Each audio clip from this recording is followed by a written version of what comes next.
This is the Idaho Renting 101 training. As a disclaimer, the information in this presentation is based on publicly available information and is in no way intended to be a substitute for professional guidance or legal advice or counsel. What does it mean to rent a home or apartment in the state of Idaho? You are committing to temporarily live in someone else's rental unit for the duration of your lease agreement. During the period of the lease agreement, you are agreeing to follow all of the rules indicated in that agreement, and by signing it, you contractually agree to be evicted from the unit if you violate those rules. You will be given access to any amenities outlined in the lease agreement or otherwise indicated by the landlord. There are some pros and cons to renting. Some of the pros include not being responsible for curbside appeal unless indicated otherwise in the lease. The landlord is responsible for making sure that the unit has heating and cooling, weatherproofing, and certain usually costly amenities such as, a stove top, laundry facilities. If your job requires you to move around a lot, a short-term lease can be the perfect housing arrangement for you, for your lifestyle. And renting is a good interim housing option if you're trying to build your credit to purchase a home. Some of the cons of renting include violating any terms of the lease can lead to an eviction. Non-payment of rent is the most common type of lease violation in the state of Idaho. If your landlord chooses not to renew your lease once the lease duration is up, you have to find a new place to live, which can be inconvenient. If you have bad credit or no credit, it can be difficult to be approved for a rental unit, and a legal eviction stays on your record forever. Some barriers for renting can include pets, so large breed dogs and cats are not allowed at many rental units in the Treasure Valley. Some landlords do not want to risk their units being damaged by pets. The rental units that do allow pets are normally very accommodating and oftentimes offer pet-related amenities such as an on-site dog park or close proximity to pet-related services. And one thing to consider about pets is that service animals are not the same as pets and cannot be treated as such, but the landlord may require some additional documentation to verify that that service animal is providing a legitimate service. Another barrier to renting can include parking, so not all rental units will come with a dedicated parking spot or spots. Another barrier for renting can include guests, so many landlords have very strict visitor policies in place to ensure that adults are not living in the unit without being added to the lease. So if you have frequent visitors that are staying for prolonged periods of time, this could put you at risk for eviction. So now we are going to spend some time talking about how to search for a rental unit. A good starting point is to know what you can afford. So keeping in mind what kind of rental are you looking for that aligns with your income. Make sure you're being realistic, subtract any loans, add in any utilities and food, and keep track of your spending. You may want to consider a roommate if more than 30% of your income is allocated toward rent alone. The average rent for an apartment in Boise in 2023 is $1,651 a month. Most landlords require tenants collectively make 3 times the amount of rent in monthly income. So for roommates, all the adults on lease would need to collectively make that much monthly income. Some common sites for rental searching include Facebook Marketplace. People may sometimes post if they are specifically searching for a roommate to be added to their lease with them or to take over a lease. Another good resource is apartments.com, housingidaho.com, Zillow, and of course Craigslist. Craigslist and Facebook Marketplace are really popular platforms for when someone is in a financial situation where they do need a roommate and they have another bedroom and they are looking to add someone onto their lease agreement. The second step is to know what to ask a potential landlord. So just as the landlord is interviewing a tenant, the tenant should also do their research and ask the relevant questions. Remember that once you as a tenant sign a lease, you're locked into that rental for a set amount of time indicated in the lease agreement. So this should be a working relationship. When you communicate with your landlord, be timely, dress to impress, and treat the initial showing and other meetings like a job interview. You are one of many applicants, so make a good first impression. Communicate by speaking clearly and confidently to emphasize how you will be a good tenant. Asking questions can be helpful not only in managing expectations, but also with future budgeting. Remember that it's your responsibility to advocate yourselves in these interactions. A good third step is to have rental references and documents ready. It doesn't hurt to have references from former landlords, coworkers, employers, or former neighbors. References can vouch that you're responsible and a reliable tenant.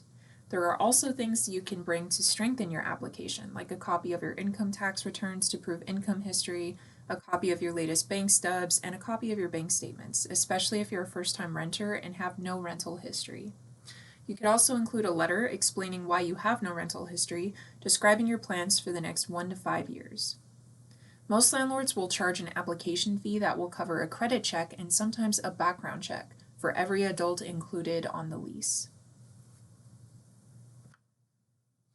A good fourth step is to write a great rental application letter.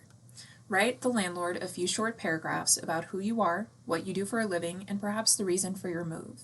Give a brief rundown of your rental history and make sure to mention any special circumstances, such as pets. Tailor each cover letter to mention features of the property that appeal to you. There is an example of a cover letter on the screen.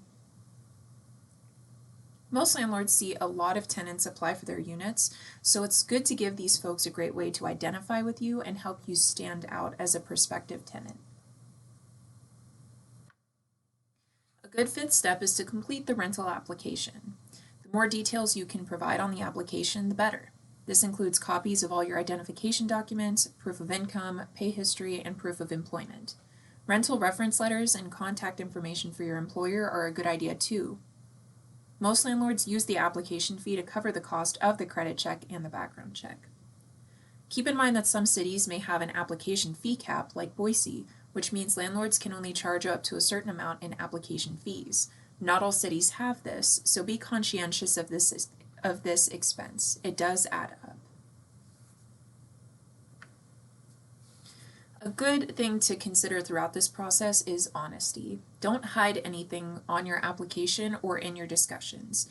If you have pets, put it in your application and discuss it with the potential landlord. If you had a rough patch in your credit history, be upfront about it and explain what happened and how things are different for you moving forward. Be transparent about anything that may impact your ability to fulfill the full term of your lease agreement. If your work is seasonal, or if you travel as part of your job, those are things you want to make sure a potential landlord is aware of so you can choose the most appropriate lease term. And above all, follow up. After you've paid for and submitted an application for a rental unit, follow up with the property manager or landlord with a brief thank you email to set yourself apart. Be pleasant and avoid coming across as impatient or pushy, but make it clear that you're interested in the property. Landlords can be forgetful or busy too, so try to give them the benefit of the doubt. Many landlords are juggling multiple tenants, especially in large complexes. Do them a favor by checking in and reiterating your interest. Step 8, of course, is to pay debts from your previous rental units. If you have any outstanding balances for utilities or unpaid rent at previous rental properties, potential landlords and property managers will be able to see that. Before you apply for a new rental unit, try to make sure any outstanding balances from past living arrangements have been paid. Past due or late payments on your record may motivate a landlord to reconsider you as a potential tenant. Your debt-to-income ratio will also be something a landlord will consider, so make sure your debts are in good standing and your income can accommodate them. This next section of the training will focus on reading a lease agreement. Always read through the lease agreement and ask questions before you sign. Once you have signed that agreement, you will be locked into the terms for the duration of the lease, so it's very important you are not committing to something you don't understand. Here is a sample lease agreement. There is no template that all landlords in the state of Idaho are legally required to utilize, so this is a very common, very general template that you can find with a simple Google search online, which is what some landlords do. The lease agreement should indicate the terms. So the term usually refers to the time duration of the lease, and the dates must be outlined in the lease agreement. The The lease should also clearly outline how much rent is, how it should be paid, when it should be paid by, and who it should be paid to. Proration is most often implemented during the very first month of the lease, unless a tenant is moving in precisely on the first day of the month, or if a tenant breaks their lease early and are paying their final month of rent. Proration just means splitting the cost between the landlord and the tenant so the tenant isn't paying full price for a partial month. Fees should also be clearly defined in the lease agreement as well, including late fees and details of when certain fees will be incurred. For tenants who have bad or no credit, a landlord may ask for a cosigner or a guarantor who will be responsible for paying rent in the event the tenant cannot. Cosigners or guarantors must consent in order to be added to the lease. If the tenant will be responsible for paying utilities, that must be expressed in the lease agreement. The security deposit should be returned to the tenant upon moving out, and if not, the landlord must provide an itemized ledger of how the security deposit was used to repair whatever damage was caused by the tenant. Whatever remains of this security deposit should be returned within 30 days of the tenant vacating the unit. Always be mindful of your unit's guest or visitor policy to avoid any potential lease violations for letting someone stay with you for too long, as this can lead to an eviction. Any maintenance and repair expectations should also be outlined in the lease. Any exceptions or accommodation processes should also be outlined in the lease.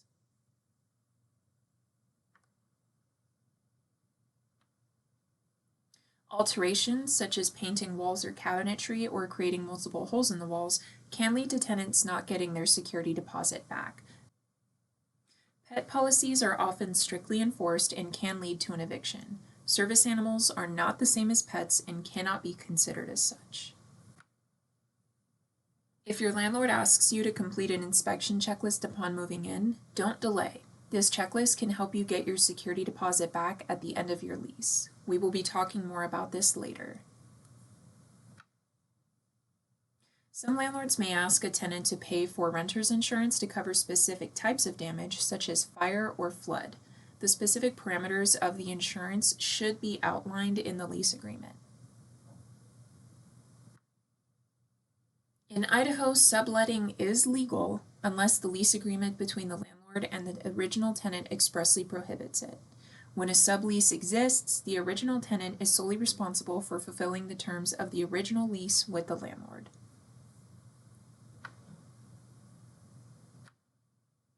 Pay attention to the landlord's right of entry indicated in the lease. Once you sign the lease, you are legally bound to the terms and conditions. Landlords must disclose if the unit may contain lead-based paint.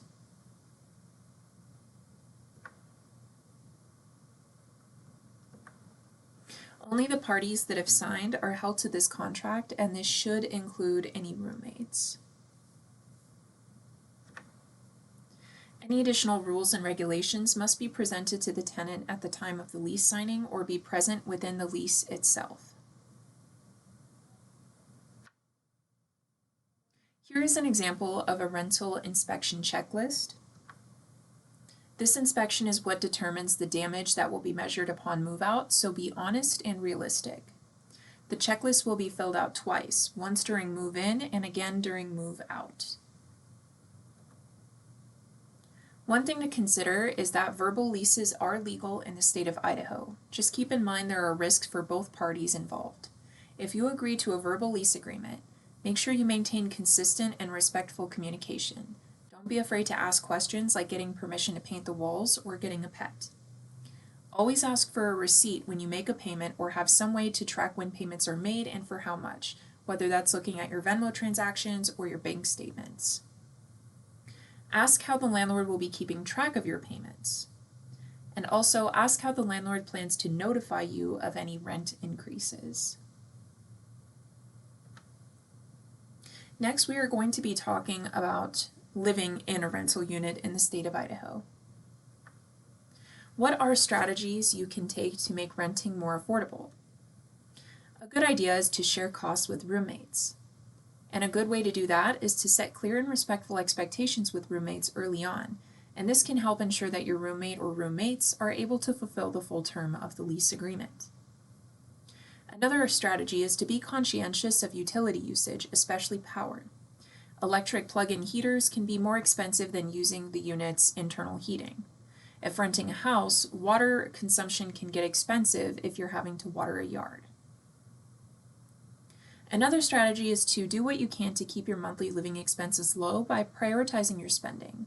Limit eating out, maximize your groceries by creating meal plans for the week, cancel subscriptions that don't immediately contribute to your day-to-day quality of life, shop secondhand at thrift stores for costly items like furniture, storage organization, and small appliances, save on gas by commuting via public transit or walking or biking when possible. Another good strategy is to create a monthly budget and stick to it as closely as possible. Make sure your bills get paid first. Don't forget to budget in any debt payments such as credit cards or loans. Another strategy is to utilize food banks and other community resources on months that are really financially tight. These resources exist in the community for a reason. Use them when you need them. You can also see if you qualify for monthly assistance services to reduce your monthly spending on things like groceries, childcare, etc. Even $50 a month on food stamps can go a long way. You can also try to adjust any service packages that you use, like your car insurance, to be a bracket you know you can consistently afford. Paying for what you know you need is a great way to ensure that you are not overpaying. There are some strategies you can use to protect yourself as a renter as well, including understanding your rights and responsibilities. If you look at Jesse Tree's Tenant Resource Center webpage at jessetreeidaho.org/TRC, you can learn more about Idaho tenant rights and responsibilities. Another good strategy is to document everything. If you request a repair, document how you made that request, the date and time of the request, and the outcome of that request with objective details. It's also good to know who to notify if your rights as a tenant are being violated. And additionally, you want to make sure that you are not violating your landlord's rights. Non-payment of rent is a violation of your landlord's rights, which is why they are able to take legal action if rent isn't paid. Additionally, do not violate any city ordinances, so follow quiet hours guidance and things like that. And lastly, try not to engage in any activities that could be disruptive to neighbors. Things like loud parties, parking in your neighbor's spots, not picking up pet waste, leaving cigarette butts that get blown into your neighbor's yards or patios are all very common complaints. Please feel free to send any questions to office@jessetreeidaho.org or call or text the Tenant Resource Center at 208-383-9486.